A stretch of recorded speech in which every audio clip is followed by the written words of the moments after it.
सूरत अल-कहफ कुरान पाक की 15वें सिपारे में ये सूरत आती है।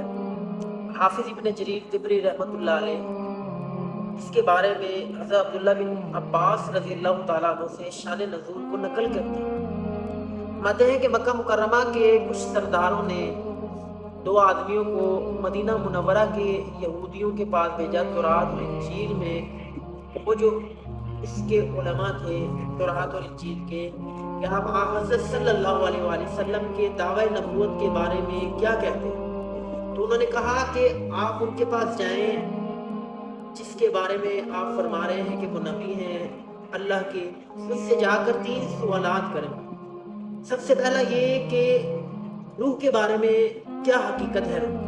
दूसरा सवाल ये कि उन नौजवानों के बारे में बताया जाए कि जो शिर्क से बचने के लिए एक गार में जाकर छुप गए, और उस शख्स के बारे में बताया जाए कि जिसने मशरिक और मगरिब तक पूरी दुनिया का सफर किया। तो वो दो शख्स वापस मक्का मुकरमा आए और वहां से अपने लोगों को साथ लेकर हज़रत सल्लल्लाहु अलैहि वसल्लम के पास चले गए और हज़रत सल्लल्लाहु अलैहि वसल्लम से ये 3 सवालात रखे, जिसमें सबसे पहला सवाल कि रूह की हकीकत क्या है। तो रूह की हकीकत के बारे में जो अल्लाह ताला ने सूरत नाजिल करके जवाब दिया वो सूरत अल-कहफ से पीछे वाली सूरत है। अलबत्ता 2 सवालातों के जवाब अल्लाह ताला ने ये सूरत नाजिल फरमा कर दिए, जिसमें वो नौजवान जो शिर्क से बचने के लिए गार में जाकर छुप गए थे उनके बारे में बताया गया कि वो असहाबे कहफ, उनके बारे में पूरा वाक़या तफसील से इस सूरत के अंदर जिक्र फरमाया अल्लाह ताला ने। फिर आप सल्लल्लाहु अलैहि वसल्लम ने ये बताया उनको जिन्होंने सवाल पूछे। असहाबे कहफ, ये कहफ अरबी का लफ्ज़ है, इसका मतलब होता है गार।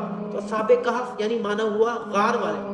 और दूसरा सवाल ये पूछा गया कि उस शख्स के बारे में बताया जिसने मशरिक और मगरिब तक पूरी दुनिया का सफ़र किया। तो उसके बारे में भी सूरत के आखिर के अंदर जिक्र है कि वो ज़ुल्करनैन थे कि जिन्होंने दुनिया का सफ़र किया, मशरिक से मगरिब तक पूरी दुनिया का उन्होंने सफ़र किया। और इसके अलावा और बहुत सारे ऐसे जो ईसाई अकीदे रखते थे गलत, उनकी तरदीद भी की गई सूरत के अंदर।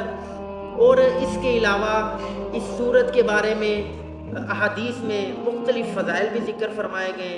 इसलिए कोशिश कीजिए कि आप इस सूरत के बारे में, ये भी फजीलत है कि इस सूरत को जुम्मे के दिन पढ़ा जाए। बुजुर्गान दीन ये फरमाते हैं कि जुम्मे के दिन इस सूरत की फजीलत बताई गई है कि जुम्मे के दिन इसको बिला नागा पढ़ा जाए। हफ्ते में 1 मरतबा दिन आता है तो उसमें कोशिश करें आप भी पढ़ें, मैं भी पढ़ूँ, इसके मफ़हूम और इसके तर्जुमा के साथ। अल्लाह ताला हम सबको कहने सुनने से ज़्यादा अमल कर